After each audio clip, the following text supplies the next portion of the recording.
Hello and welcome back to Congonana Travels. In my previous video, I showed you how my parents and I spent 5 days in Ho Chi Minh City. Our next destination is the city of Can Tho, which is further south. It's one of the largest cities in Vietnam. And I'm going to show you how our trip to Can Tho went and what we did in the Mekong Delta region. We traveled to Can Tho by bus, and our host P from the Airbnb that we stayed in Ho Chi Minh City was actually the one who helped me find the information on where to book the trip. The trip itself cost about €6 per person. We booked the trip with a company called Futa Bus. I'm going to link them in the description box. And they had a bus station that was about 5 minutes away from our accommodation. We were picked up at that station by a smaller bus and we were transported to a larger bus station in Ho Chi Minh City. This bus that we took is called a limousine on their website, and the bus went straight to Can Tho, and I believe that the trip lasted for about 4 hours. We were not allowed to wear shoes on the bus, so they gave us a small plastic bag to store our shoes in. And during the trip, we did make a stop at a station and they gave us slippers that we could wear outside of the bus. For example, if you wanted to go to the bathroom, because the bus itself does not have a bathroom. And when I did the booking, I didn't really understand the bus layout, so I just chose the bottom seats because I thought it was one of those higher buses. Actually, they are more like bunk beds with storage underneath where you can keep a small bag under your seat. And there was also a curtain for privacy, but there was not much legroom, so if you're tall, you might struggle in this bus, because I did. We took a taxi from the bus stop to our accommodation that I found on booking.com. The accommodation is called Spring Home. There was a tea house downstairs, and upstairs there was a sitting area where people would work with their laptops, and the bedrooms were upstairs. The accommodation does not have an elevator, so if you have mobility issues, just be mindful when booking this accommodation. My parents had the deluxe suite and I had the spring deluxe room.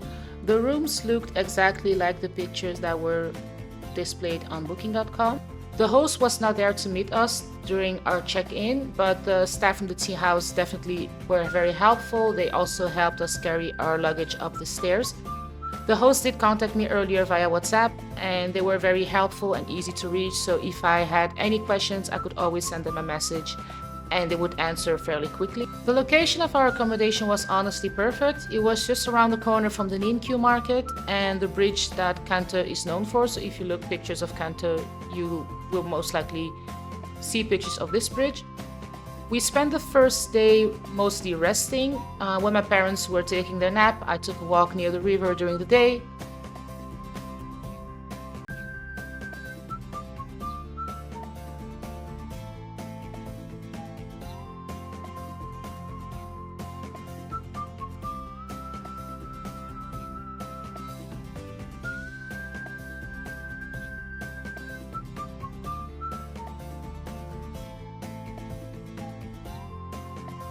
And then at night we went to the market for dinner, and we also walked around to see the town by night.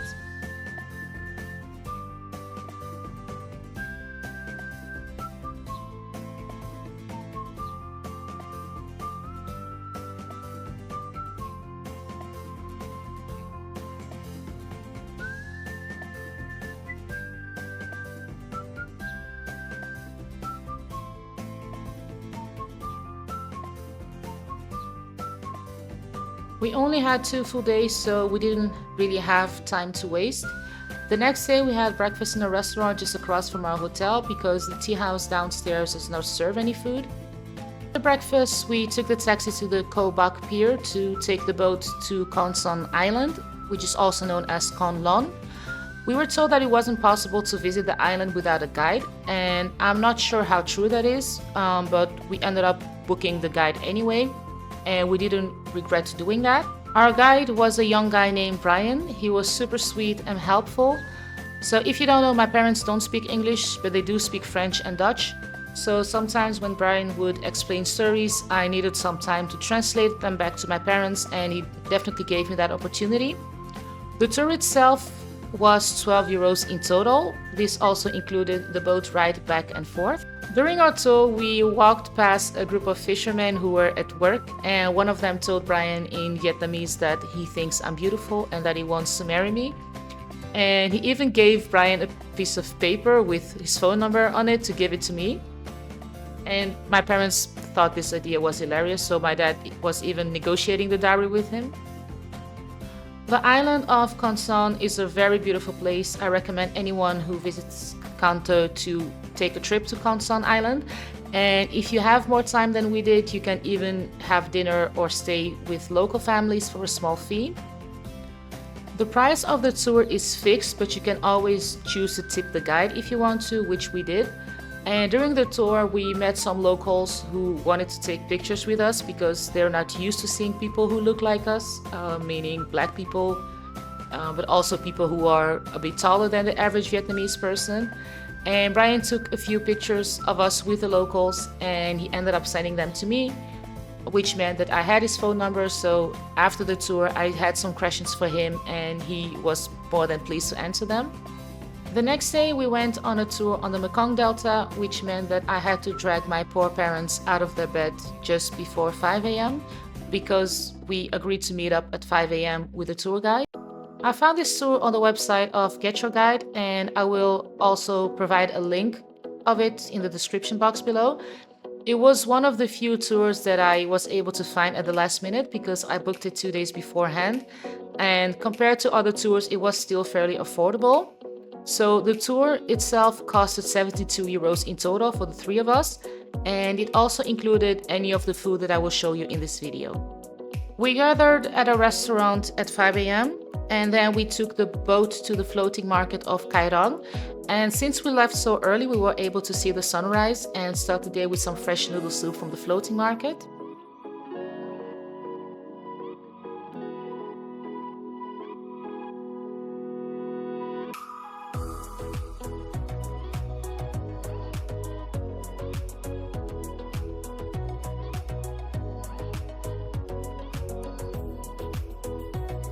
During the tour, we were told that floating markets were fairly normal back in the day because the city was separated by river and there are so many smaller rivers across the city.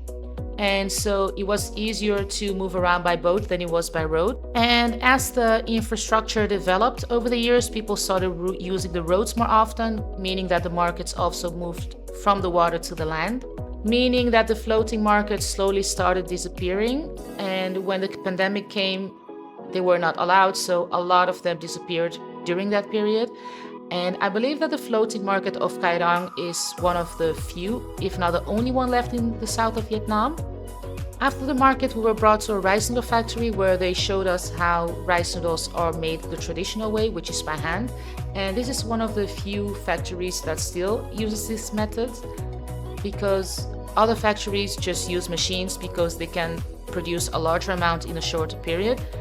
This specific factory only sells to other businesses or merchants at the market, so you cannot go and buy them as a tourist who's visiting the factory. So you don't have to be afraid that it's one tourist trap where they bring you in hopes that you will buy stuff.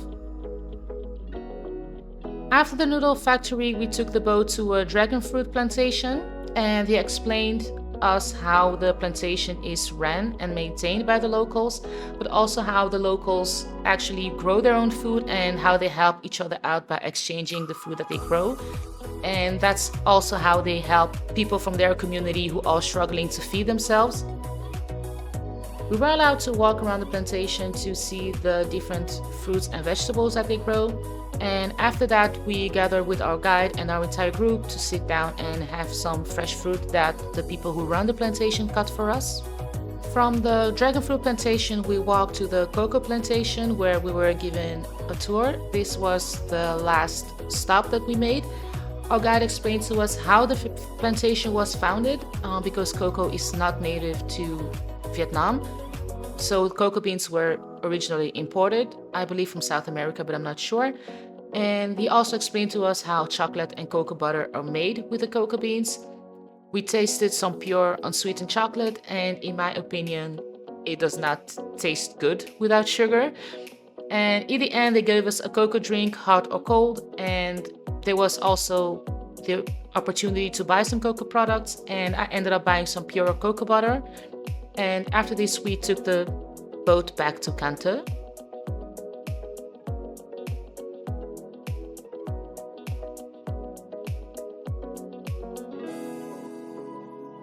As I stated earlier, we only had 2 full days, so this was basically our entire stay.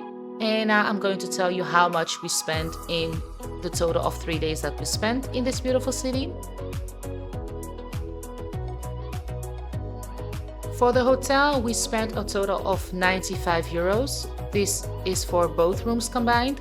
For the transportation, we spent 30 euros, which also includes the bus ride from Ho Chi Minh City. For food and drinks, we spent 20 euros, and for all activities in total, we spent 87 euros. The total amount was 234 euros, which comes down to 78 euros per person. In my next video, I'm going to show you how we traveled from Kanto to the island of Phu Quoc. If you like my content and you want to stay up to date with my travel adventures, please feel free to subscribe. And if you didn't know, I also have an Instagram page, which is Kongolana Travels. There you can check out more of my content, which also includes pictures. I will link my Instagram page either in the description box below or in the video. So stay tuned and I'll see you in my next video. Bye bye!